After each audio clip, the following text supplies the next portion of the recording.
ஸ்ரீரங்கம் இடைத்தேர்தல் பிரச்சாரத்தின் போது வாக்காளர்களுக்கு பணம் கொடுக்க முயன்றது தொடர்பாக அதிமுக மற்றும் திமுகவினரிடையே வாக்குவாதம் ஏற்பட்டதால் பரபரப்பு ஏற்பட்டது. இது தொடர்பான கூடுதல் தகவல்களை தொலைபேசி மூலம் அங்குள்ள எமது செய்தியாளர் சுந்தரிடம் கேட்கலாம். சுந்தர், வாக்காளர்களுக்கு பண விநியோகம் செய்தது தொடர்பாக திமுக மற்றும் அதிமுகவினரிடையே ஏற்பட்ட வாக்குவாதம் பற்றி சொல்லுங்க.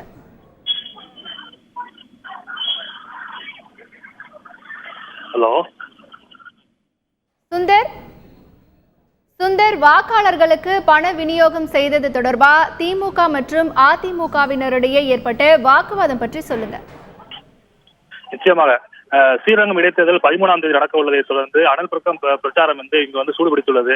பல்வேறு மாவட்டங்களிலிருந்து ஸ்ரீரங்கம் பகுதியில் குழுமி அவர்கள் திமுக அதிமுக ஆதரவாளர்கள் வாக்கு சேகரிக்கும் பணியில் ஈடுபட்டுள்ளனர். இந்நிலையிலிருந்து ஸ்ரீரங்கம் பகுதியில் திருவண்ணாமலை மாவட்டத்திலிருந்து வந்த திமுகவினர் அந்த ஒரு காரில் ஒரு 5 பேர் ஒரு காரில் வந்துள்ளனர். அவர்கள் வாக்காளர்களுக்கு பணம் கொடுப்பதாக வந்த தகவலை தொடர்ந்து அதிமுகவினர் அங்கு சென்று அந்த காரில் வந்த காரையை சுற்றி வளைத்து காரில் இருந்தவர்களை வாக்குவாதம் செய்தனர். இந்நிலையில பறக்கும் படையினருக்கும் இந்த தகவல் பரவியதை தொடர்ந்து அவர்களும் அந்த பறக்கும்படை அதிகாரிகளும் அங்கு விரைந்தனர். இதற்குள் திமுகவினர் கார் மீது அதிமுக தாக்குதல் தொடர்ந்தது. இதில் கார் கண்ணாடிகள் அடித்து நொறுக்கப்பட்டன.